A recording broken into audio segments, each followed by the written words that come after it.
pelaku industri tekstil dan produk tekstil nasional harus menerima imbas pemutusan hubungan kerja atau PHK akibat penurunan utilisasi di industri tersebut.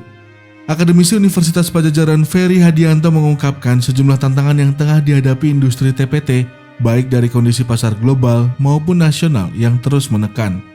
Kalau negara lain hanya pusing akibat masalah global, kalau kita selain global, lokal juga masalah, kata Ferry dalam konferensi pers Badai PHK di Industri TPT. Produsen minta pemerintah turun tangan, Rabu 2 November 2022. Ferry menyebutkan secara nasional tantangan yang dihadapi para pelaku usaha yaitu upah minimum yang menjadi beban, inflasi, dan keterbukaan impor melalui marketplace yang masih belum ada jalan keluar. Terkait keterbukaan impor, dia mencontohkan impor jaket atau sepatu dari China lewat marketplace harganya lebih murah dibandingkan dengan harga di mall. Adapun faktor global yang dirasakan merupakan imbas dari perang Rusia-Ukraina yang membuat pasar ekspor tertekan, di mana rantai pasok dan musim dingin menjadi faktor penentu dalam jangka pendek.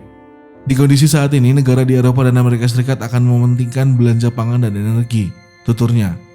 Ketua Umum Perkumpulan Pengusaha Produk Tekstil Jawa Barat PPT-PJB Yan Mei mengungkapkan, sebanyak 64.000 lebih pekerja dari 124 perusahaan terkena PHK per Oktober 2022.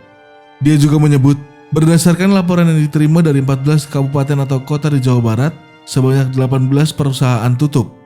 Angka tersebut diperkirakan masih bakal terus bertambah, mengingat kondisi kinerja tekstil yang kian menurun. Kementerian Keuangan bersama dengan kementerian atau lembaga lainnya akan melakukan pengawasan menyusul PHK besar-besaran yang terjadi di berbagai sektor terutama tekstil. Hal tersebut disampaikan Menteri Keuangan Sri Mulyani Indrawati dalam konferensi pers Komite Stabilitas Sistem Keuangan atau KSSK Kamis 3 November 2022. Kita melihat terutama di sektor tekstil, kita menyampaikan bahwa fenomena ini akan kita monitor secara spesifik bersama dengan kementerian atau lembaga lain, kata Sri Mulyani.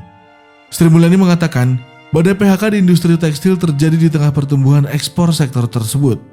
Sepanjang tahun ini hingga September, penggapaian dengan kode HS61 atau pakaian dan aksesori rajutan naik 19,4% secara tahunan atau year on year. Kemudian, produk HS62 atau pakaian aksesori non-rajutan tumbuh 37,5% year on year, sedangkan HS64 atau alas kaki tumbuh 41,1% year on year.